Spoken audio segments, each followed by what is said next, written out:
महाराष्ट्र लोकसेवा आयोगाद्वारे 2023 जाहिरात 4849 या ज्या जाहिराती होत्या त्या सहाय्यक प्राध्यापक विद्युत अभियांत्रिकी महाराष्ट्र अभियांत्रिकी शिक्षक सेवा गट सहयोगी प्राध्यापक तर सहयोगी प्राध्यापक यांत्रिकी म्हणजे यंत्र अभियांत्रिकी ह्या ज्या परीक्षा होत्या त्यांची आज एक्झाम जी आहे त्याची डेट डिक्लेअर झालेली आहे आणि 15 डिसेंबर 2025 याची स्क्रीनिंग टेस्ट जी आहे ती होणार आहे.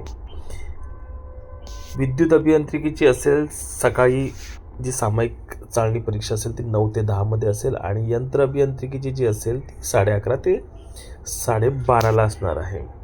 बराच उशीर झाला परीक्षेची डेट डिक्लेअर करायला, परंतु आता परीक्षेची डेट आलेली आहे. साधारणपणे 1 महिना आपल्या हातामध्ये आहे आणि 1 महिन्यामध्ये आपल्याला ह्या पदासाठी जी काही प्रिपरेशन करायचं आहे ते करून परीक्षेला ॲपियर व्हायचं आणि आपल्याला सक्सेस मिळणं अत्यंत आवश्यक आहे. आणि त्यासाठी आपल्याला क्वालिटी मॉक टेस्ट ज्या आहेत त्या सॉल्व करणं गरजेचं आहे, कारण की आपण जॉबमध्ये असल्यानंतर बऱ्याच अंशी आपण या परीक्षा पॅटर्नपासून दूर गेलेलो असतो आणि आपल्या परीक्षेमध्ये चुका होण्याची शक्यताही असतेच.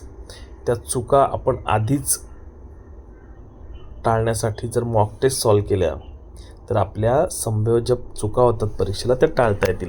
पण क्वालिटी मॉक टेस्टसाठी आपण exambabu.in ला व्हिजिट करा. आपल्याला इथे यंत्र अभियांत्रिकी तसेच विद्युत अभियांत्रिकीच्या मॉक टेस्ट उपलब्ध करून दिल्या जाणार आहेत. यंत्र अभियांत्रिकीच्या उपलब्ध आहेत, विद्युत अभियांत्रिकीच्या 2 दिवसामध्ये उपलब्ध होत आहेत.